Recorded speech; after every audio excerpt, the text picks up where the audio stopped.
Shalom. It is Sunday, May the 4th, and it is cold outside. Sunday, May the 8th. Today is Sunday, May the 8th, and it is cold outside. I just spent half hour outside videoing and probably at least a half an hour talking to my neighbor. Cold, in shorts, no less, and sleeveless shirt. Anyway, it's cold. So I have some items in my fridge that are past their prime. And they need to be used up. So we're going to make a soup today. We've got some celery, some peppers, and this is what I'm talking about. It's got a spot on it, which we can cut out, which is fine. Let's see. And that's fine. So we can cut those off. And we have some potatoes, which will provide a thickening agent, and some onions.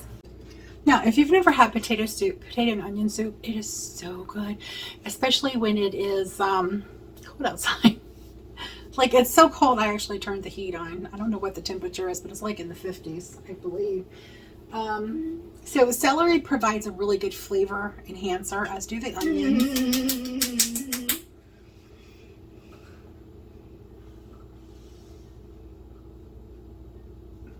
Take your medicine.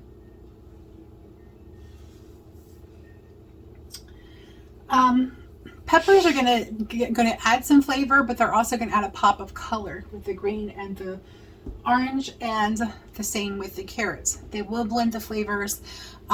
There's one other thing I need. You can use water or you can use vegetable broth. I do have some vegetable broth. I'm gonna go grab that real quick. So I have this vegetable broth. I love this brand because it is the only one that doesn't have natural flavors in it. Or artificial flavors. I'm not really sure, but this is the only one that does not have it. So I have two of these that I'm going to put in here, and I have a, hold on. So that's going to add some flavor as well. Because potatoes are kind of bland. Onions are kind of bland, but when you put it all together, really good. So I have a really big stock pot. This thing's huge. Hopefully it's big enough because I have a lot of potatoes here.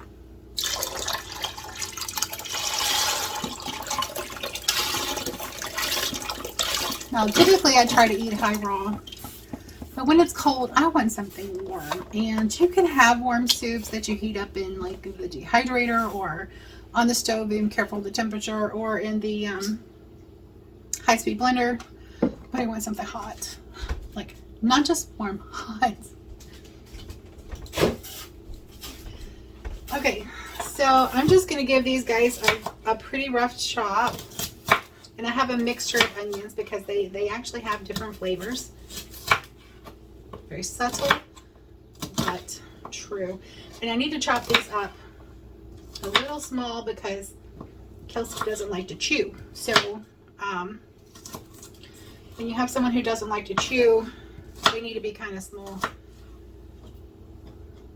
Of course, they'll get soft with the pot. Cooking.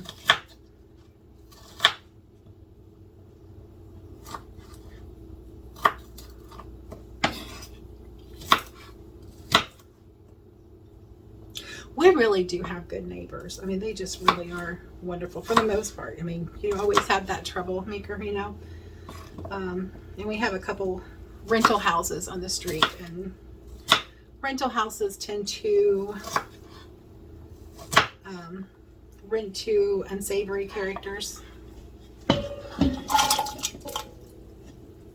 But for the most part, we really do have wonderful neighbors, so the ones that we know.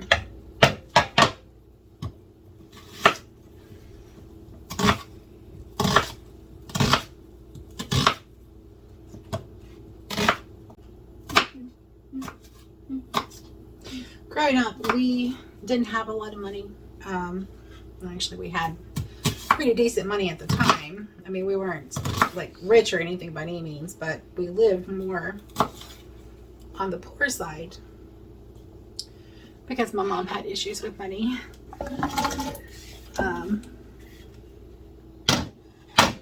Which is neither here nor there. Anyway,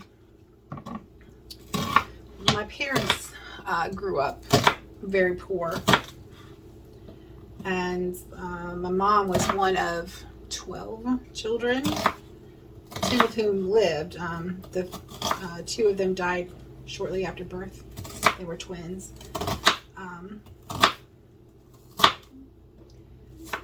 And so my mom's always been frugal.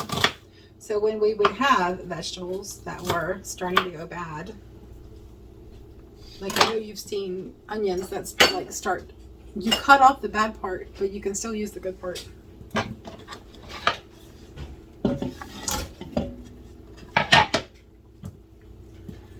So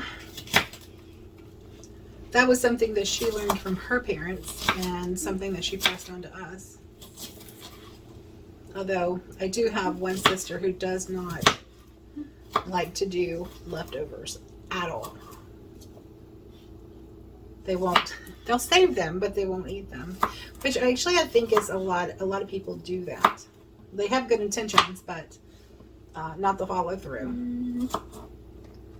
And to be completely honest, there was a time that I did that as well. Back when I had a lot more money to blow. Not that we're hard up or anything. We've got plenty of money. Yah has blessed us exceedingly beyond our expectations. But at the same time, you do want to be a good steward with everything Yah's blessed you with, right? So part of that means not letting the food go waste. And if you do have some rotten parts, they can be composted. Once I get my compost system in place that I want to try this year.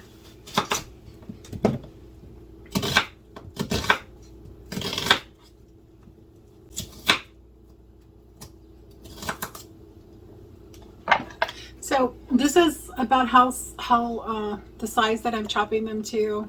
Well, that one needs to be chopped again. About a 1/2 inch squared or smaller. Because, like I said, my girl doesn't like to chew. If it's something really soft, it's even worse because, like macaroni, she'll just swallow it whole and usually ends up puking it back up because you need to chew your food for your stomach, for it to stay in your stomach. So she ends up puking it back up. Doesn't learn her lesson. So when she was younger, she used to smash it with her tongue against the roof of her mouth instead of chewing. And that is something that's persisted regardless of how much feeding therapy she's had over the years and all of that occupational. So it continues to be, something we struggle with. And so a lot of times we'll eat soups that are really, really soft and cut really fine, or smoothies.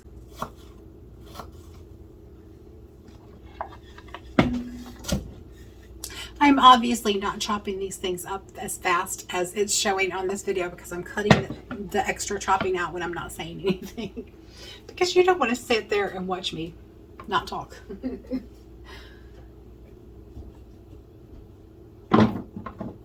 Alright, so now we're going to do the carrots.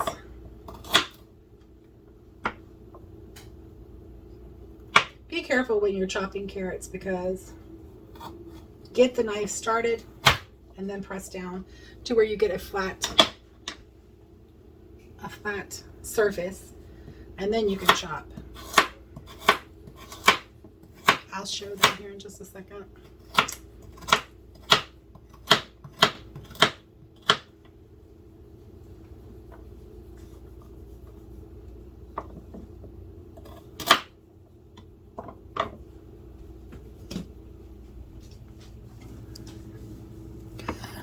All right, so keeping your fingers clear, press the bottom of the knife just a little bit into the carrot, and then you can slice through the carrot and create 2 flat surfaces. Watch your fingers, because the carrots are really hard. And so yeah, you definitely want to watch your fingers with that.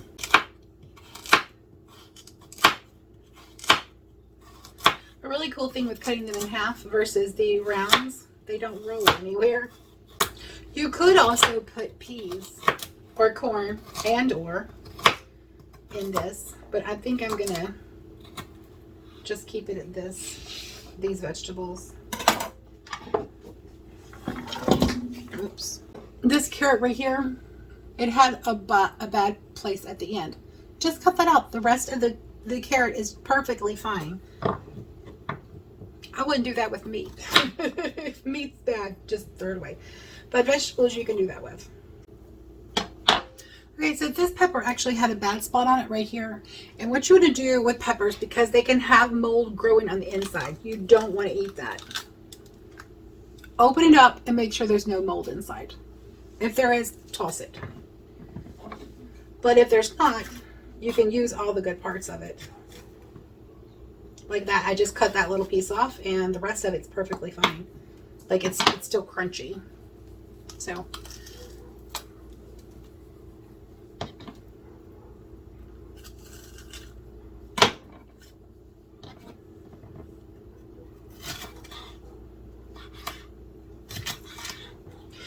about the title of this video, waste not, want not. That is an old parable or proverb. Not a parable. It's an old proverb. I remember my mom saying a lot, and my grandma on my mom's side. My grandma on my dad's side passed away shortly after I was born. But they would always say, waste not, want not. And that's true. If you don't waste what you have, then you're not going to be in want. And you won't be wishing, oh man, I wish I hadn't wasted that. So that's where that little idiom comes from. But true, too, we want to be good stewards of everything we have. Not just the land and the plants and things like that, which I kind of fail a little bit on sometimes. We all do. But we want to be good stewards with our money, with our finances, with everything.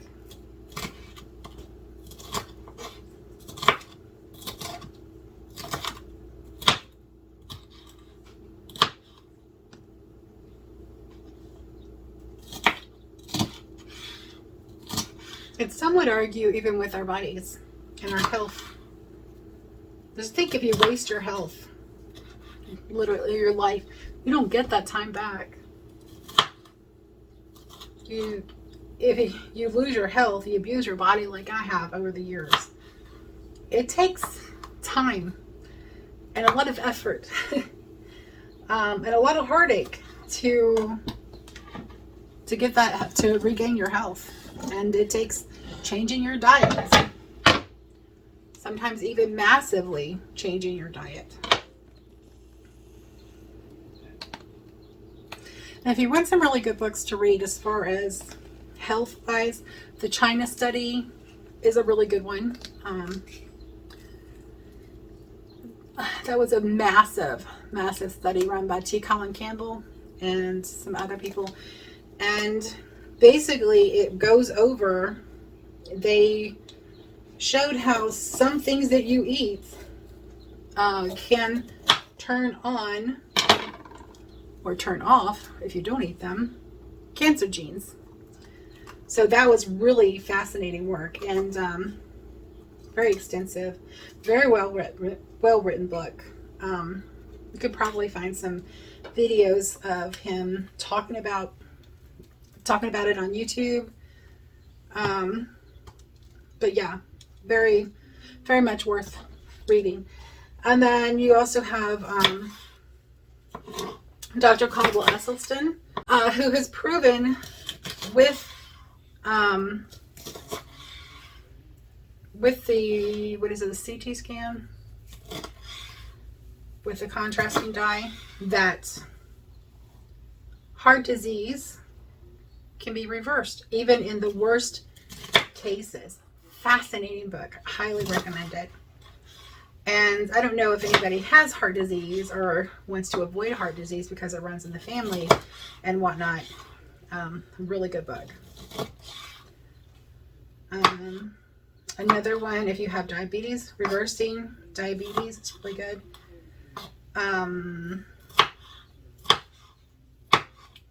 They are raw, like, or not really fully raw, but high raw. And so that's,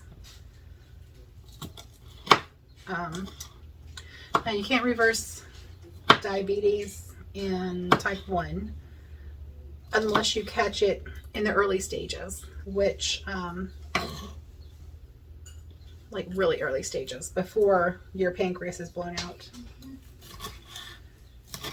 You can reverse it with a diet change. And another good one is Mastering Diabetes. There's a movie on YouTube, I believe. It's free, Reversing Diabetes in 30 Days, by Dr. Gabriel Cousins. And he actually has a couple people who are type 1, just freshly diagnosed as type 1, who effectively reversed their diabetes. Now, reversal doesn't mean it's completely gone. It means as long as you continue doing what you're doing, it's reversed. But if you go back to your old way of eating, your old unhealthy habits, then guess what? It comes back with a vengeance. And why would you put all that effort in and then have it come back?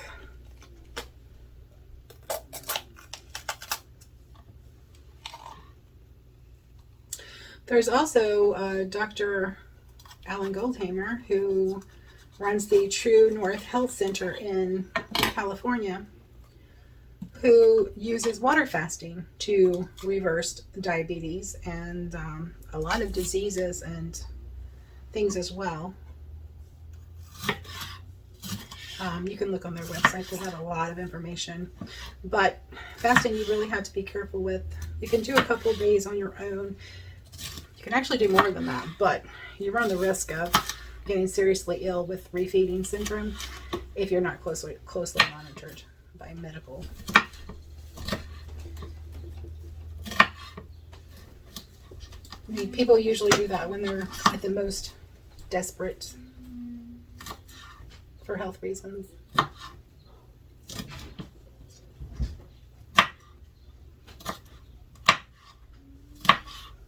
He's even reversed a brain tumor, or shrunk a brain tumor in a patient at True North Health Center. So they have some really fascinating research there.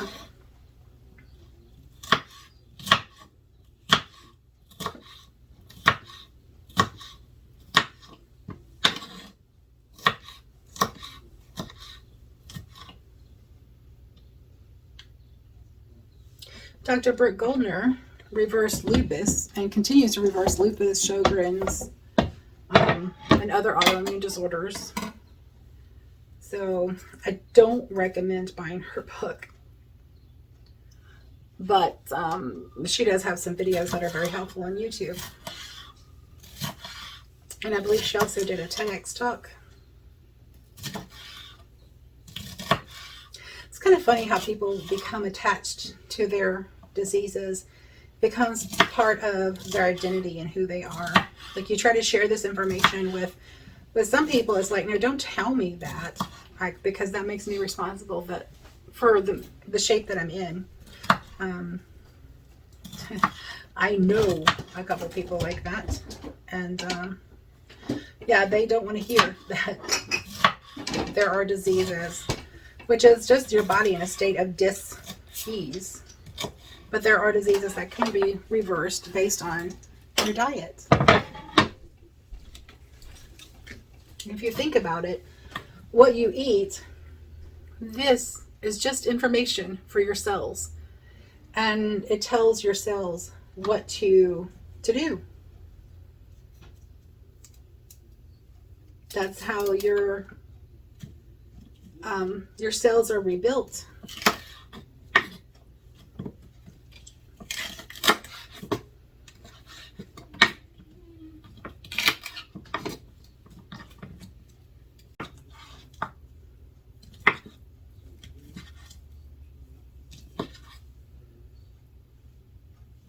So this is a mix of potatoes. Part russet, part golden, you know, the soft ones, gold potatoes, not tomatoes. So I'm just rough dicing them like that. And we'll see how many will go in here. So I just quarter the potato and then chop down its length.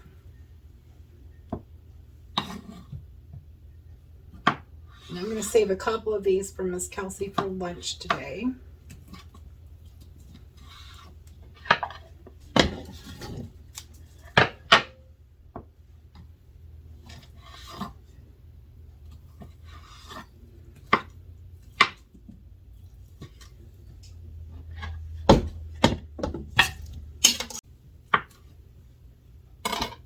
One of my favorite little snacks is to actually cut the potato in quarters or strips and dip it in Dijon mustard. It's good. And I'm putting these in skin and all because there's vitamins in the skin as well. Now these haven't gone bad. I just put these in the Instapots and cook them Friday. So it's only been a couple days. So these are just fine. I don't have to worry about these being bad.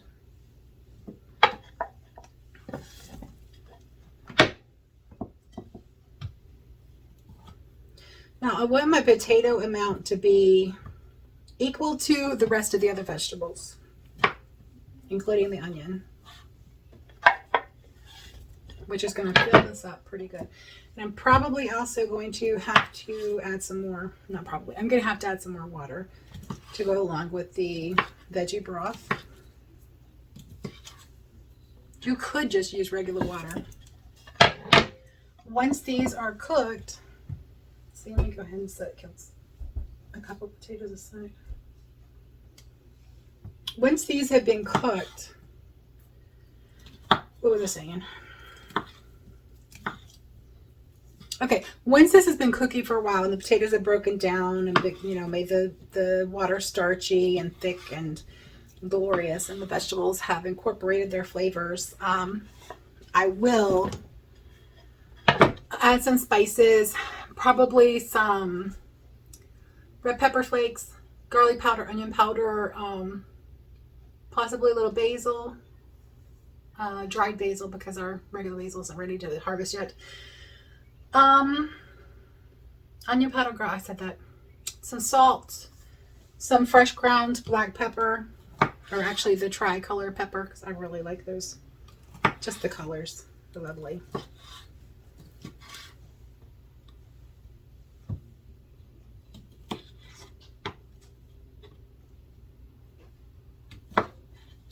And this will feed us for several days.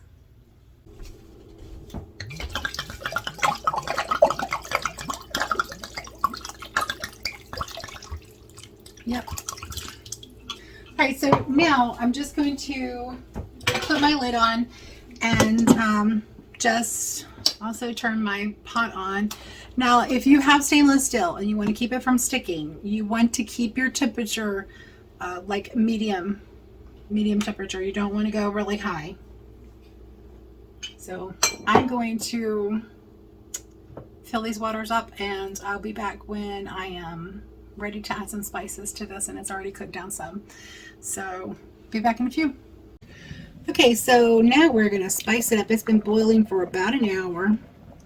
It definitely needs to boil some more because we're going to cook it down and let it get real nice and thick. Make sure it's not sticking to the bottom. We're good. All right, so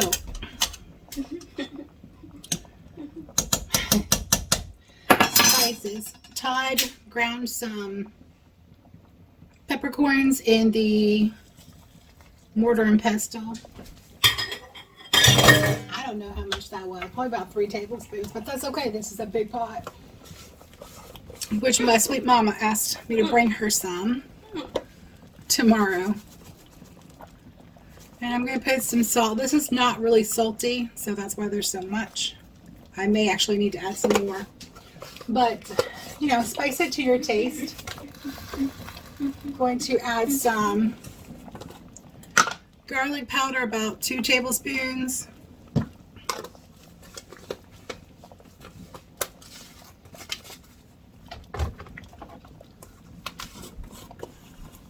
And this is on 2.5, so I probably need to lower that down some more. Onion powder, about, this is really fine, about 2 tablespoons.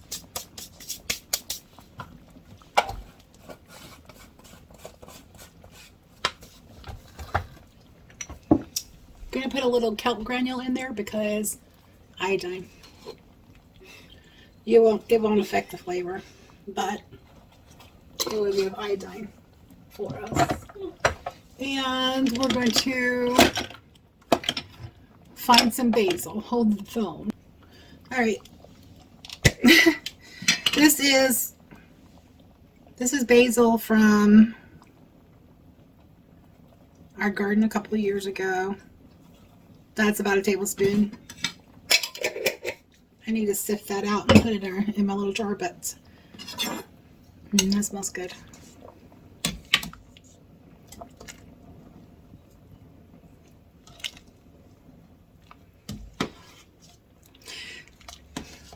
So I'm going to let this cook down some more, and then we're going to use an immersion blender to, or actually take some out, probably about 1/3, blend it up in the blender, add it back in here, and that will blend up some of the potatoes and make it nice and thick. So stay tuned for that. I'm going to let it cook down a little bit more.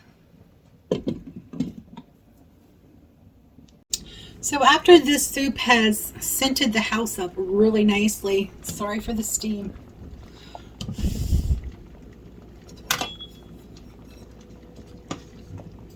The final touch is to blend some of it together. Now, like I said, you can use a high-speed blender, but I have an immersion blender. I'm going to very carefully see if I can find that.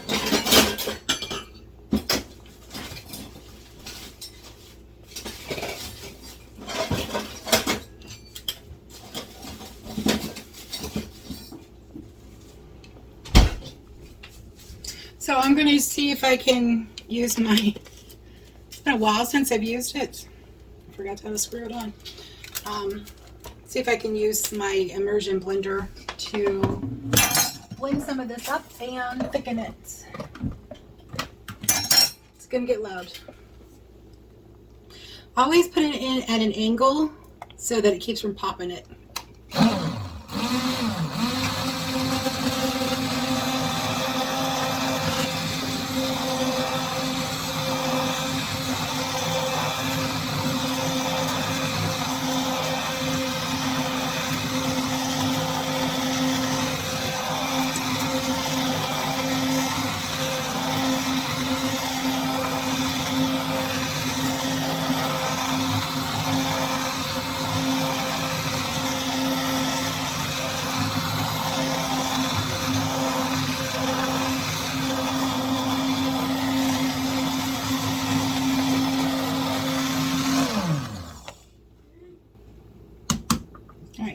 So I got a little bit of skin stuck on there.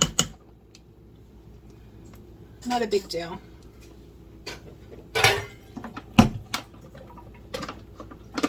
Alright, did you see the difference in the way that changed the texture? It is still chunky. There are still chunks in there. But, I mean, we like to chew our food, right? So there are still chunks in there, but what I got blended up actually thickened the soup itself up. And what we're going to do is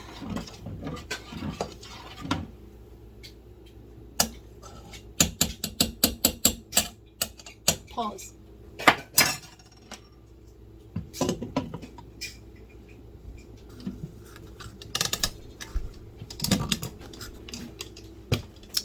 Okay, so what we're going to do is I have this on the lowest setting it will go on, which is melt.